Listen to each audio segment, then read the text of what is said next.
Shabbat Shalom, and welcome to 5 Minutes of Torah with the Beth Israel Rabbi. The picture that you saw attached to this email is a picture of Lissa and me standing in front of my late father's building and home in Krakow, Poland, where his family also owned a business. I am actually filming currently in front of the Auschwitz Jewish Center, which is a museum dedicated to the memory of the Jewish community of Oświęcim. My late father had an aunt and 2 cousins who lived here in this town and escaped to Siberia from the Holocaust, from Poland, and were able to survive in that fashion. This also actually happens to be the museum for which our son Avishai worked last year in a summer internship in New York City. One of the cousins who survived currently still lives in Brooklyn. Her sister passed away, Margalit, 3 years ago and lived in Haifa. Her late husband was a man named Pinchas.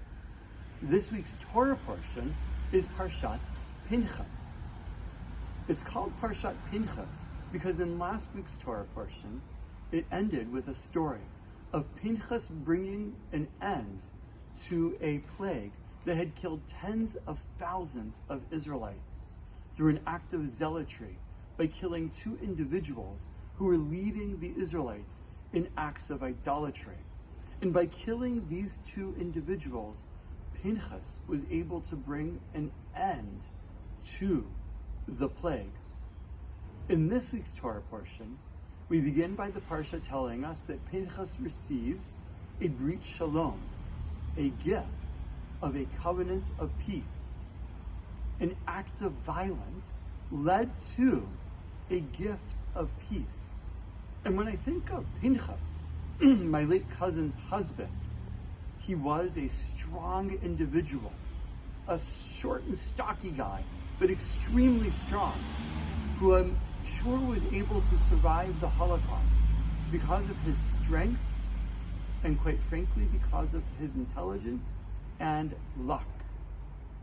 Pinchas was a strong individual, but also very peaceful. He was actually killed one morning after Shachrit, after the morning service in Haifa, while sitting at a bus stop where a driver, not in a terror attack, but just accidentally put her car in reverse instead of forward. And Pinchas pushed 2 little girls out of the way who would have been hit instead of him.